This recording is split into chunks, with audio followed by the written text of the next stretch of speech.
Hi guys, welcome back to SV Blown Away. Here is a little of what you missed last week. If you haven't seen it, go watch it. It's one of our favourite places in the Mediterranean.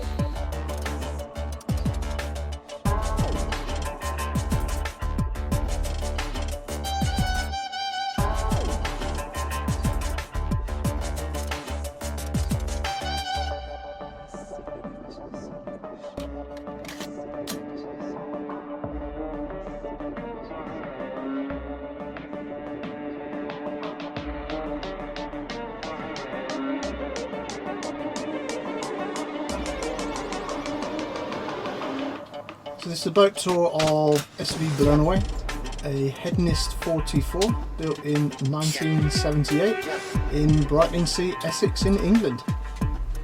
So out in the cockpit we have a 12-inch Simrad chart plotter, which I picked up second hand for about €400. It's identical to the one at the chart table down there. Exactly the same machine, except it's not connected to everything, so it's standalone. So if the one down at the chart table fails for any reason, the cockpit one will still work. If that one fails, that one should still work. So they are independent. Behind the wheel is our gas bottle. We use local gas bottles.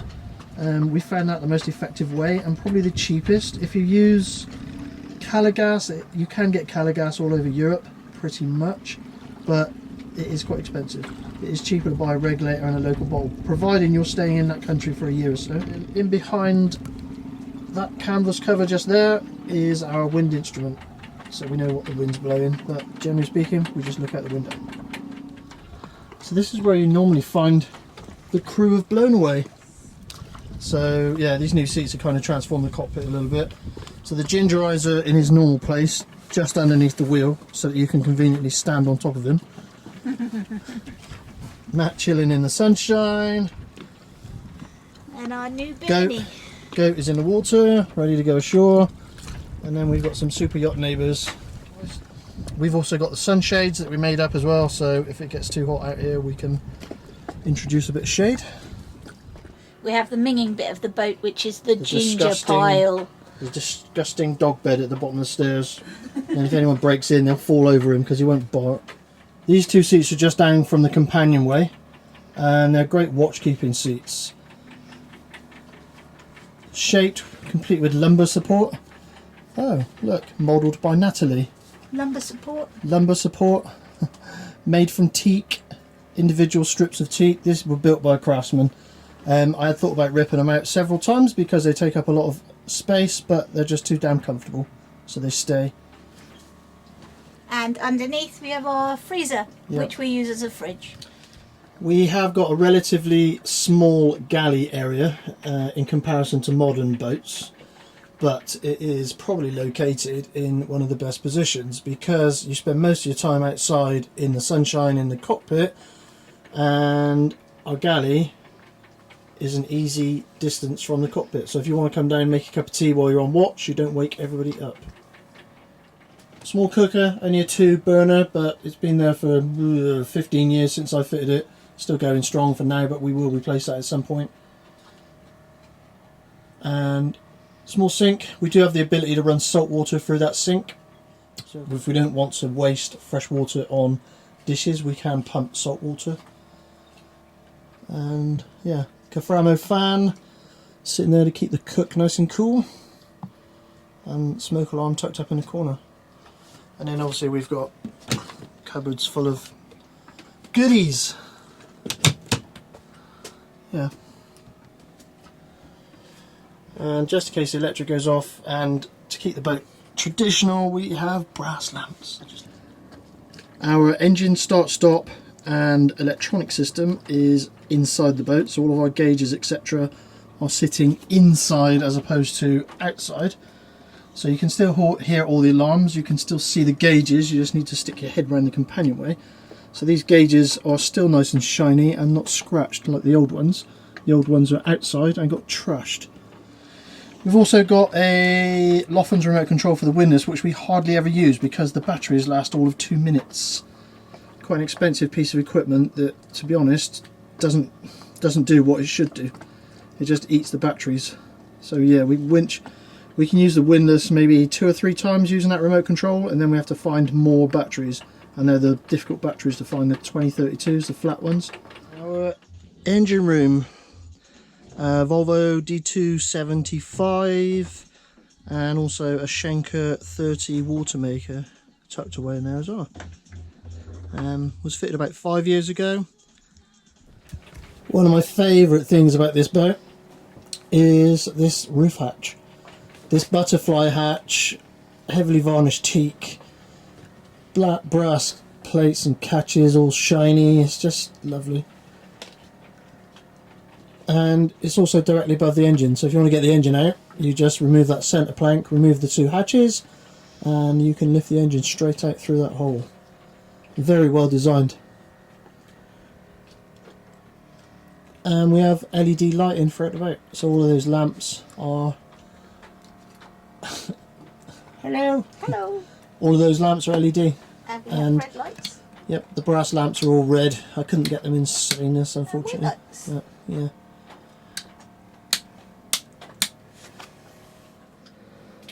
This area here used to just be a sofa with a pilot berth behind it. So what I did was, the back for the sofa folds down, and then there's another mattress that fits on top of it, so it's in 2 separate sections, so it can be still used as a sofa. If we have people visiting, we can convert that back to a sofa, but predominantly we leave it as our bedroom, and you can see why. 360-degree views straight out the window, and with that amazing hatch directly above your head, we can lay there and watch the stars. So there you go. And our test dummy, Nat, showing us how amazing the bedroom is. Everything under here is storage. So there's a massive storage underneath our bed, and there's also a massive storage underneath all of these bunks. You'll notice that we have got the boat carpeted. There's a really good reason for that. Underneath that carpet was, it's not so nice now, quite a nice teak and holly floor, which over the years has kind of damaged and got destroyed. So the carpet is there to protect the wood from the dog, because as we sail and we heel over, the dog, if he comes down here, slides around and couldn't grip anything. So I've ended up putting carpet throughout the boat. So even down in our lower saloon, which I'll come to in a minute, it is carpeted. Our nav desk. Predominantly we use our Simrad 12-inch chart plotter. So this is the master unit. So this unit here is connected to our depth finder, which is a fish finder, so it shows the type of bottom, etc., which is far better than a normal depth gauge. It's attached to the radar and everything else. So this is our main chart plotting system. Our chart table accepts full-size Admiralty charts because the boat is quite old. So we can put full-scale charts out on this table without any problems, which is what I used to use all the time. Tide clock, barometer, blah blah blah. Another little Simrad unit. The smaller white Simrad unit is connected to our VHF radio, so that we can use the DSC radio for its proper purposes. And then tucked in under here, our switch panel, separate switches for 24 or 12 volts. It's quite old, but it still functions. Charge controllers, and then our all-important anchor watch. Now this thing's on almost 24 hours a day, 7 days a week, because we are predominantly on anchor.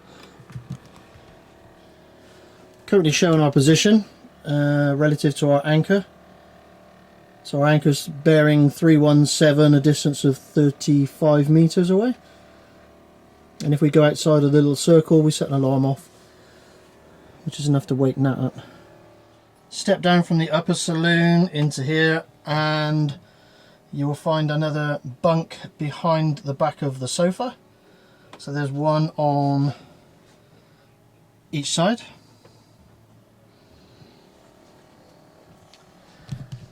Our dining table. So this is our eating area, if you like. Drawers, etc. over here, and a wardrobe. Oh no, you've probably spotted now there is a couple of PlayStations velcroed together. Now that's a remnant of when my son used to come down and visit, and I must confess I still play. So that PlayStation will connect to a Wi-Fi network and we can use it as a telephone. We can watch Netflix through the PlayStation, we can watch any TV programs through the PlayStation providing we've got a network. So the PlayStation actually comes in quite useful other than just playing games. So it stayed. But yeah, we do. My one concession to living a normal life is being able to play PlayStation with my kids back in the UK.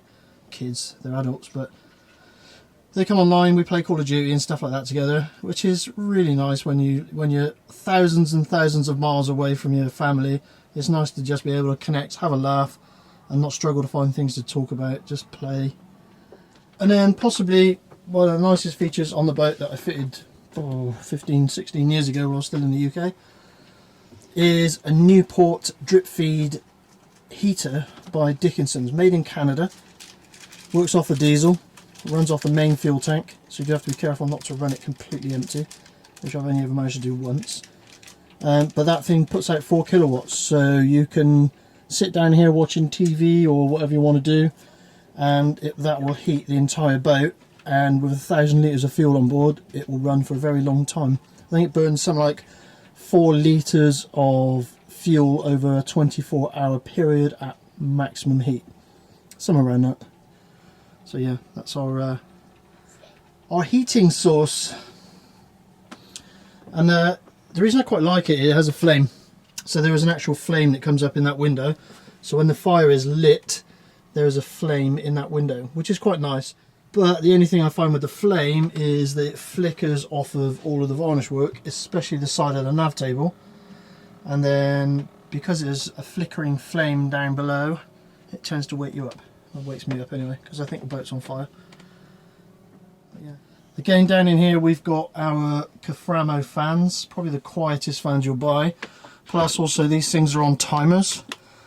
So you can switch the fan on and you can set a timer, so that now is going to run for 4 hours. If you want it to run a bit longer, 6 hours, 8 hours, or no timer, and then 3 speeds and off. And then something that we made as a feature, we made these lights out of some old wooden skis that I had hanging around, which was just a kind of, I don't know, a mad 5 minutes during lockdown really. I quite like them.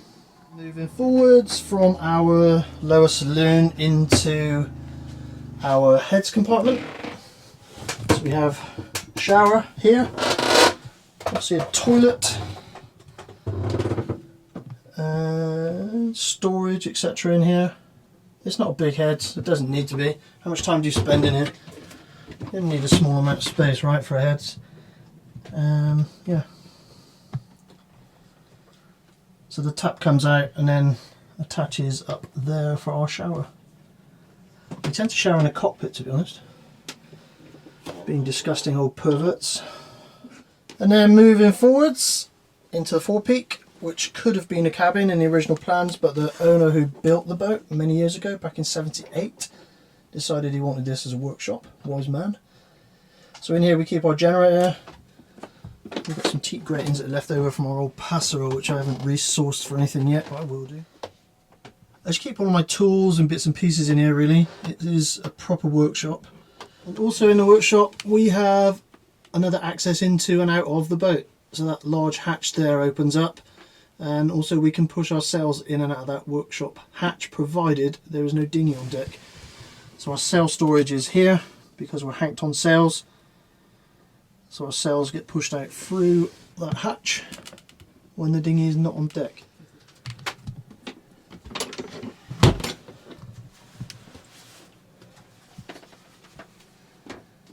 I used to use this cabin when I was back in the UK purely because the heater is just there, the cabin is just here, so it's nice and toasty inside. It is the warmest cabin, but unfortunately the bed size is a kind of very small double, and yeah, I tend not to use it. So all we keep in here is a couple of mountain bikes really. We just store, yeah, sat phone, a few bits and pieces, but We use the cabin predominantly for storage.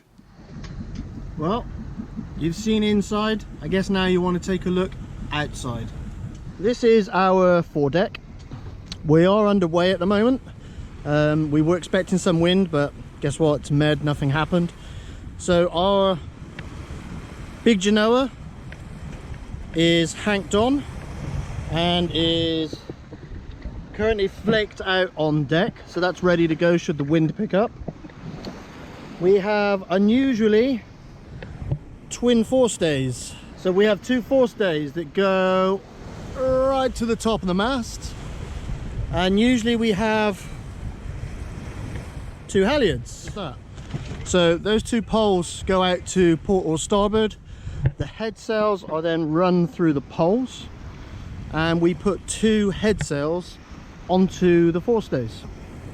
Now the advantage to that, if you are running downwind, is you have two small sails to handle rather than one large sail to handle. So for a milk run, i.e. an Atlantic crossing, having the ability to easily drop one small sail instead of trying to handle say a spinnaker or a code 0 or an asymmetric, having two head sails is considerably easier to drop.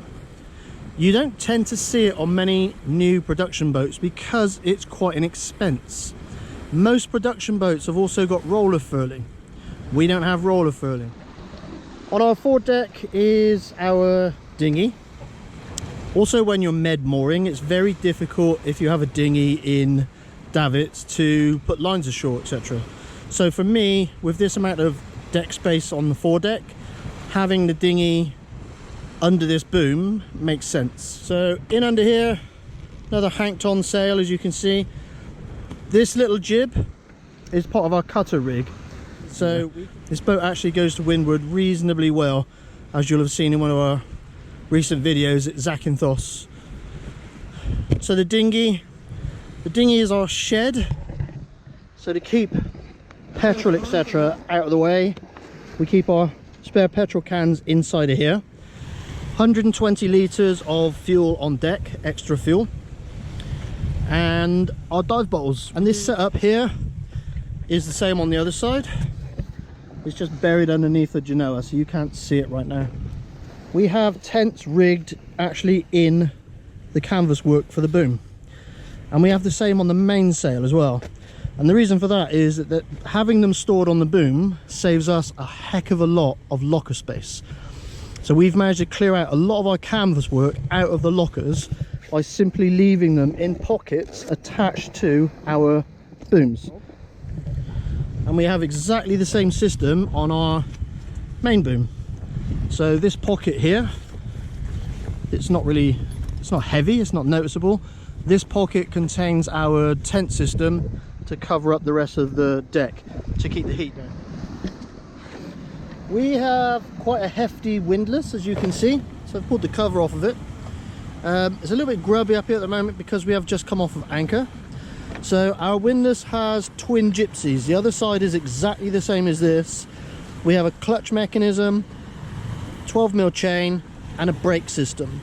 So we can free fall the anchor if we wish to, or we can pay it out at a slow pace, depending on what we need at the time. Our mainsail falls into what we refer to as a stack pack. So this mainsail drops down on top of the boom. We do not have a roller furling system. This system here is pretty basic. It's fairly straightforward. When we release the halyard, the rope that goes to the top of the mast, these slides literally just drop down in this groove here, and the sail will sit inside of this bag. Also, so that we get a little bit better sail shape, this mainsail is fully battened. So if you look up the sail, we actually have 5 fiberglass batten rods in that sail, which helps to maintain the shape of the sail and gives us a small amount of advantage as far as performance is concerned. We have 2 life rafts. We have one for us, and we also have one for the dog. And the reason for that is I don't particularly want the dog in the life raft with me if we're in there for a long time. So we would have both life rafts in the water, one for us, one for the dog, and any extra equipment that we need to carry. I don't know how people would cope with having a dog in a life raft. How'd you get it to do its business inside the life raft? How'd you get it to pee over the side? And thought being in a rough seas with the dog being ill, etc., not good. So yeah, 2 life rafts. We've got 1 in a valise, 1 in a canister. Solar panels on the coach roof. We've got 2 100-watt glass panels. These run through a Victron charge controller, and the Victron charge controller has a Bluetooth system in it, so we can actually monitor what those solar panels are doing on our phones, which is quite cool. I thought it was a bit gimmicky. I wasn't sure if we would use it, but we do, and I quite like it. It's quite good. I like Victron stuff. It's good quality. And then the more recent addition, we have our Bimini. So this has only gone on in the last 6 months or so. Framework was made up by professionals, so the framework is really nice. So the canvas work we did ourselves, and then we've added some more solar panels up onto this space, and we have an additional 220 watts of solar panels on top of the Bimini, which are all 12-volt stuff. And if we need to power tools or anything similar,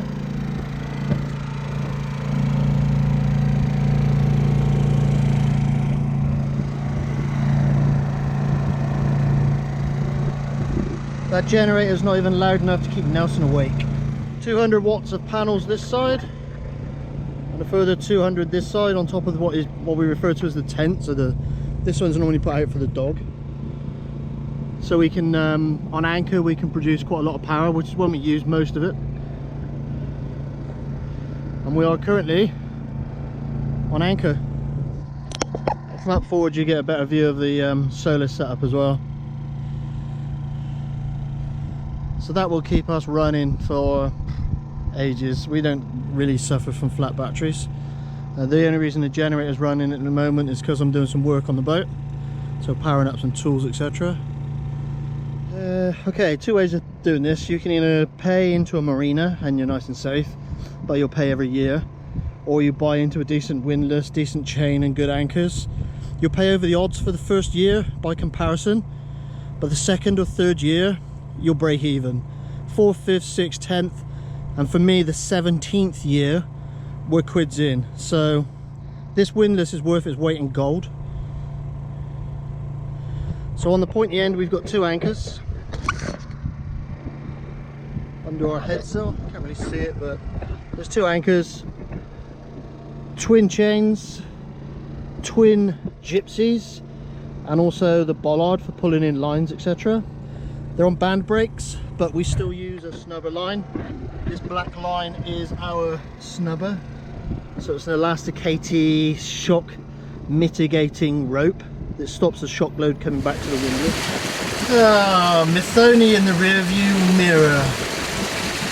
We really like Mithoni. What a lovely place.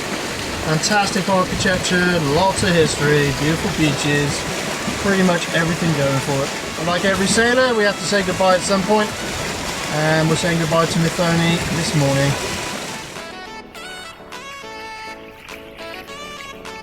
Good radio, this one. Turn your eyes away, children. Quite cool from over there. Here is the 2nd most southerly point in Europe.